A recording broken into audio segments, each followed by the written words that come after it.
My own family set me up to fail, but Grandpa knew the truth. My own family set me up to fail, but Grandpa knew the truth.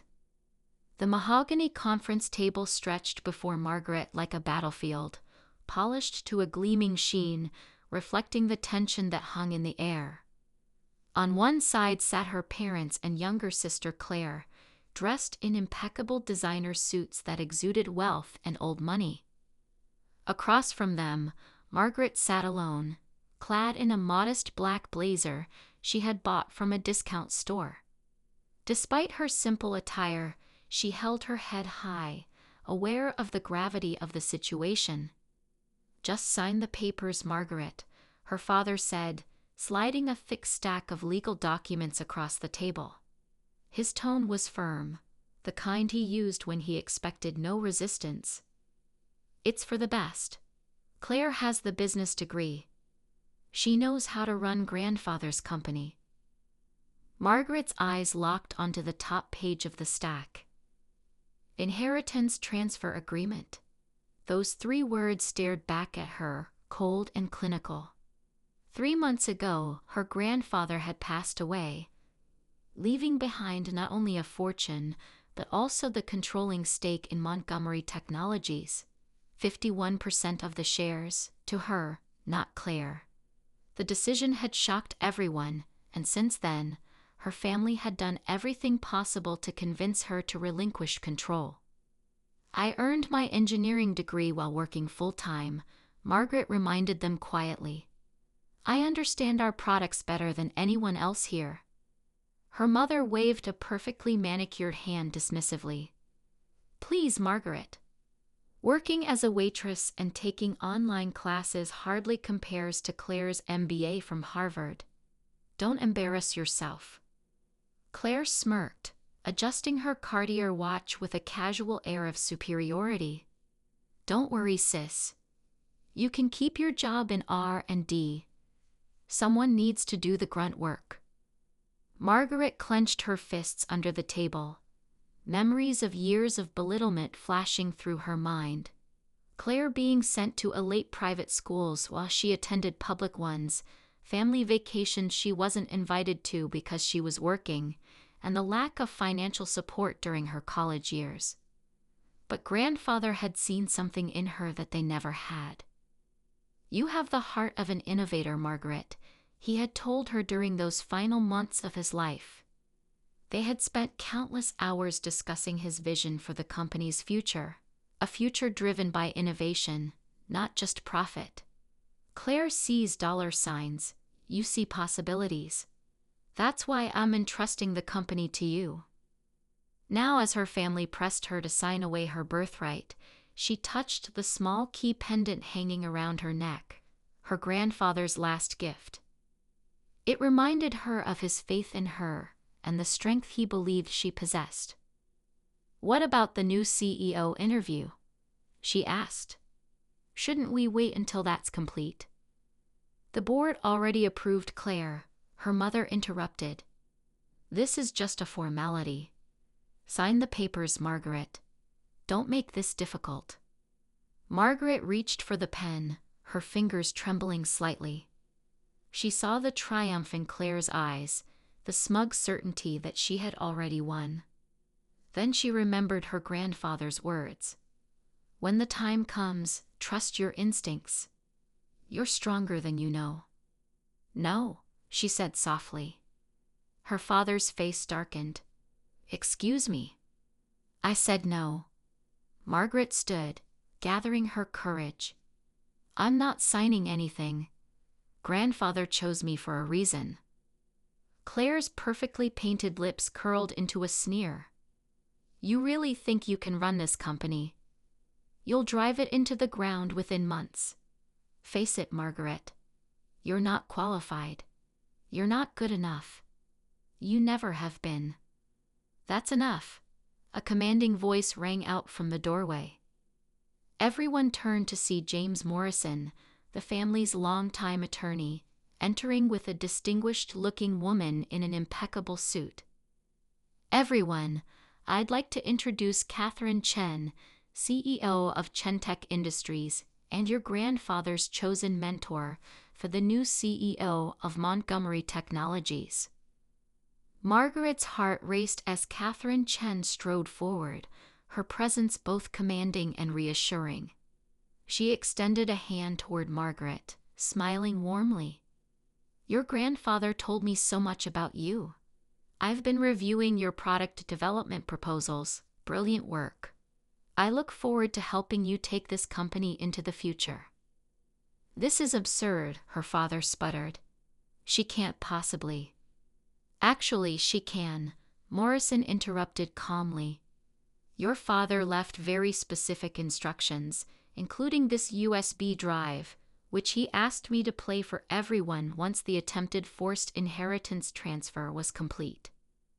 Margaret's breath caught as the conference room screen flickered to life, revealing her grandfather, frail but resolute, in his hospital bed. "If you're watching this," he began, "then everything has happened exactly as I predicted. Margaret, my dear girl, I know they tried to bully you into giving up your inheritance. They never understood that I chose you not because of your degrees or credentials, but because of your character." Tears welled in Margaret's eyes as her grandfather addressed her parents and Claire. "I've watched with growing disappointment as you favored Claire and dismissed Margaret's potential. You thought an MBA mattered more than determination and integrity. You were wrong. And Claire," his voice hardened, "I've seen how you treat the employees, how you view this company as your personal ATM. That ends now. Margaret will be CEO, with Catherine's guidance. If any of you try to interfere, well, there are other documents in that safety deposit box that I'm sure you'd rather not have made public." The screen went dark, leaving the room in stunned silence. Margaret straightened her shoulders, feeling a newfound sense of confidence. "I believe we have nothing more to discuss," she said, turning toward Morrison and Catherine. "Shall we continue this privately?" As they left the room, she glanced back at her family, her mother near fainting, her father red with rage, and Claire seething with cold fury.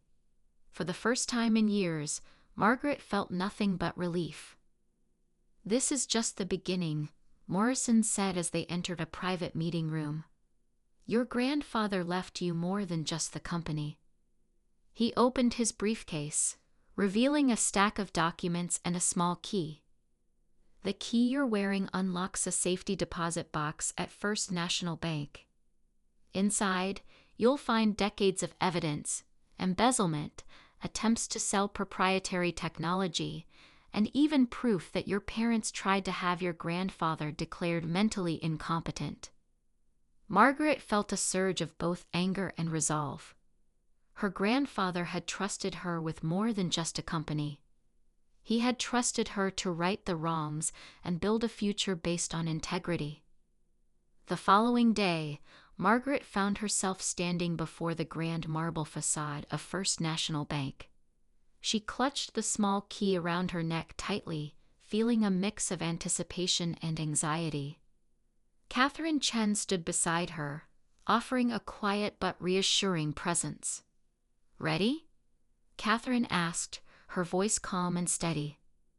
Margaret took a deep breath and nodded. Together, they entered the bank and approached the manager, who led them to a secure vault area.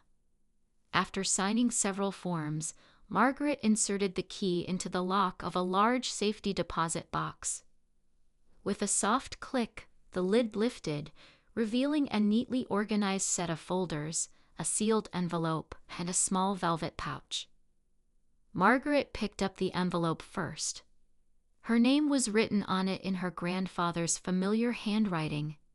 She carefully opened it and pulled out a letter. "My dearest Margaret, if you are reading this, it means you have chosen to fight for what is rightfully yours. I knew you would. You have always possessed the strength and integrity to do what others could not.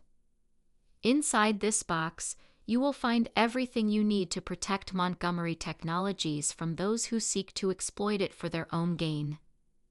Use this information wisely and trust Catherine. She is one of the few people I would trust with my life. Remember, leadership is not about power, it is about responsibility. You have the heart of a true leader. Now, it is time for the world to see it too. With all my love, Grandfather. Margaret felt tears welling up in her eyes, but quickly blinked them away. She handed the letter to Catherine, who read it silently, her expression softening. Your grandfather was a remarkable man, Catherine said. He saw in you what few others did. Margaret turned her attention to the folders. She opened the top one, labeled Financial Irregularities, and skimmed through the contents. It contained detailed records of unauthorized withdrawals, questionable expense reports, and evidence of Claire's attempts to siphon money into offshore accounts.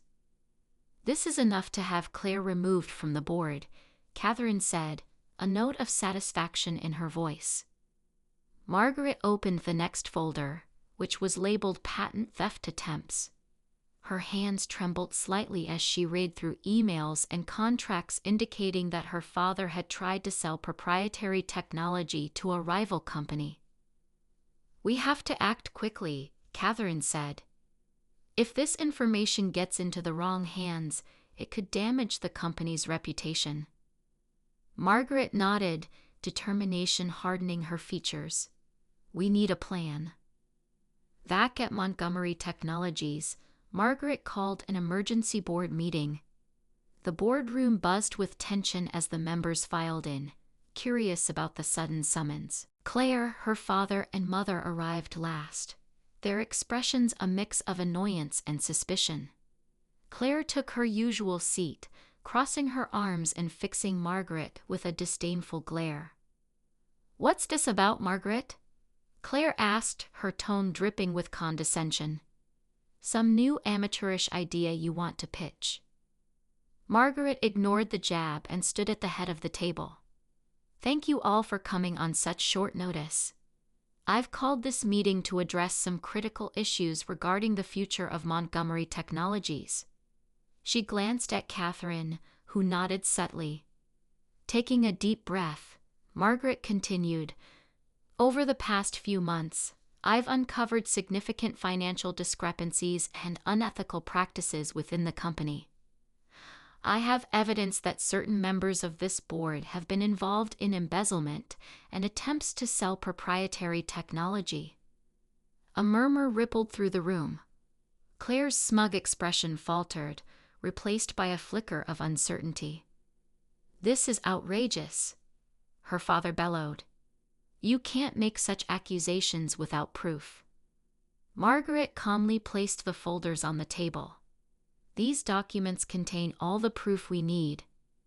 As CEO, it is my responsibility to protect this company from internal threats. Effective immediately, I am requesting the board to vote on the removal of Claire Montgomery from her position as COO. Claire shot to her feet. You can't do this. I've worked my entire life for this company. This is a personal attack. The evidence speaks for itself, Catherine said firmly.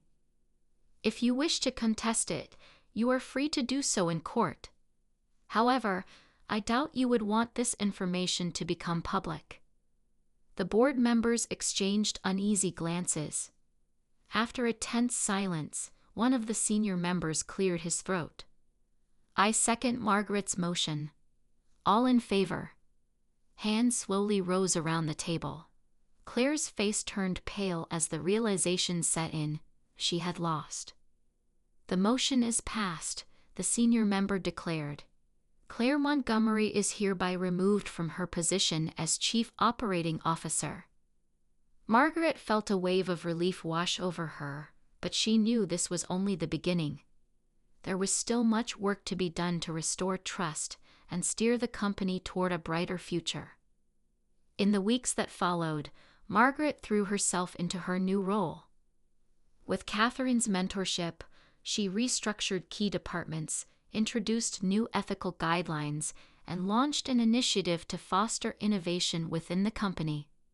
She also made a point of meeting with employees at all levels, listening to their concerns and ideas. Slowly but surely, she began to win their respect. Meanwhile, her family's influence waned. Her father faced legal repercussions for his actions, and Claire retreated from the public eye, her reputation in tatters. One evening, as Margaret sat in her office reviewing a proposal for a new product line, Catherine knocked on the door. "You've done well, Margaret," she said, taking a seat across from her. "Your grandfather would be proud." Margaret smiled, feeling a sense of fulfillment she hadn't felt in years. "I couldn't have done it without you." Catherine shook her head. "You had the strength all along. I just helped you see it." As Catherine laughed, Margaret leaned back in her chair, gazing out at the city skyline. She had faced countless obstacles and emerged stronger. Her journey was far from over, but for the first time, she felt ready to embrace whatever the future held. With her grandfather's legacy in her hands and her own vision guiding the way, Margaret knew that Montgomery Technologies was destined for greatness.